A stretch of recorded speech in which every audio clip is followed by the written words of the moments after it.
한 주 기업 뉴스 리뷰 주간 기업 기상도입니다. 3분기 경제 성적표가 시원찮았지만 한국은행 총재는 경기 침체는 아니라고 했습니다.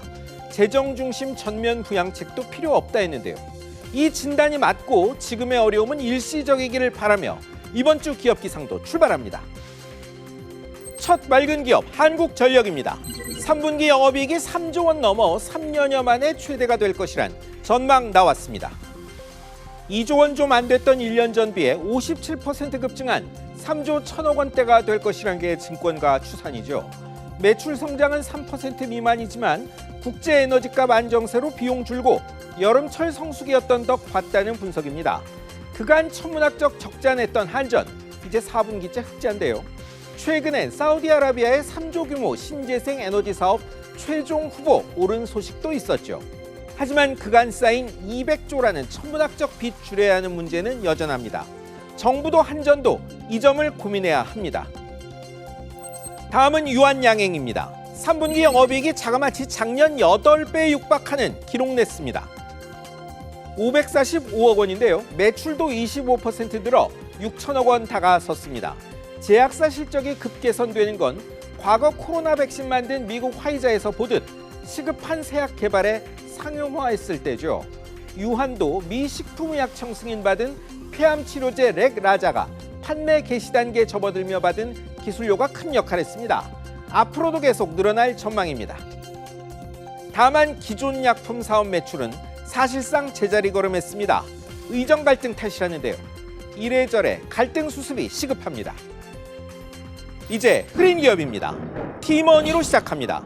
필수품 된 만능 교통카드가 먹통되는 바람에 적잖은 불편과 피해 발생했습니다. 먹통이 된 것은 지난 일요일 오후 단 2시간여였습니다. 하지만 전국 고속 시외버스 터미널에서 승차권 발매 막혀 큰 혼잡이 벌어졌죠. 갈 일 있는데 표 못 산 사람, 표는 샀지만 제때 출발 못한 사람, 전국서 속출했고요. 일부 택시는 요금 못 받는 일도 벌어졌습니다. 2대 주주이자 기술 맡은 LG CNS는 네트워크 장비 장애 탓이라며 재발 방지 노력하겠다지만 피해는 발생했고요. 티머니 충전했더니 돈만 빠져나가고 충전 안 된 경우도 확인되고 있습니다. 다음은 배달의 민족과 쿠팡이츠입니다. 국정감사에서 난타당하더니 소상공인 상생대책협의체는 석 달째 공회전 중입니다. 지난달 30일 배달앱과 소상공인 등이 참가하는 상생협의체가 100일 새 9번째 만나 7시간가량 절충 벌였지만 수수료 인하안 마련 또 실패했습니다. 10월까지는 상생안 낸다 했지만 수수료율 5% 상한 제시한 입점업체들과 9.8% 유지하고 영세업체 한시 인하하자는 배민, 5%로 낮추는 대신 와우 회원들에게 제공하는 무료 배달비 부담하란 쿠팡이츠와의 간극이 너무 컸죠. 공익위원 중재안도 소용없었습니다. 커지는 압박에 이번 주 합의가 있을 것이란 관측도 있지만 사실 공익위원 중재안도 과거보다는 비싼 수수료입니다. 내수부진 속 소상공인들이 받기 힘든 이유입니다. 이번엔 남양유업입니다. 경영권 판 전 대주주와 현 대주주 간 갈등이 법정까지 가더니 또 고소전 일어났습니다. 고소 주체는 회사판 홍원식 전 회장입니다. 회사산 한앤컴퍼니 대표와 중개인을 사기 혐의로 고소했는데요. 지분 넘겨도 일정 지위 보장해 줄 것처럼 속였다는 겁니다. 홍 전 회장은 회사 지분 양도 놓고도 소송 벌여 결국 경영권 넘겼는데요. 400억대 퇴직금 요구 소송도 있죠. 남양유업도 지난 8월 홍 전 회장과 전 임직원을 201억 원 횡령 혐의로 고소했으니 송사가 한둘이 아닙니다. 회사 실적은 곤두박질 치는데 전현 대주주 간 고소전 반복은 부담이 아닐 수 없죠. 회사에 도움될 일 없단 이야기입니다. 마지막은 가구 인테리어 강자 한샘입니다. 아파트 붙박이 가구 납품 담합 제재 얼마 안 됐는데 담합 건 또 드러났습니다.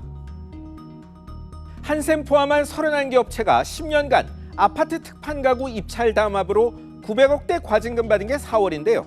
한샘 위시한 9개사가 이번엔 아파트 욕실공사 입찰 담합 걸려 67억 원 물게 됐죠. 이게 다가 아닙니다. 지난달 초엔 토지주택공사가 공공임대주택에 국가표준 인증 없는 욕실 거울 납품했다며 한샘의 하도급 참여 1년간 막고 형사 고발하기로 했었죠. 창업주가 사모펀드에 회사 넘긴 뒤 악재가 좀 잦습니다. 가구 인테리어 1위 자리도 내줬던 한샘. 과거 과오는 얼른 청산하고 제자리 찾을 때가 아닌가 싶습니다. 오늘 맑은 기업으로 소개하진 않았지만 은행 중심 대형 금융그룹들이 3분기에도 천문학적 이익을 냈습니다. 하지만 금융위원장 지적처럼 혁신이 아닌 부동산 고금 미덕입니다. 연체 증가 등 부정적 징후도 있습니다. 뭔가 정책적 조치가 필요하다는 뜻입니다. 지금까지 주간 기업 기상도였습니다.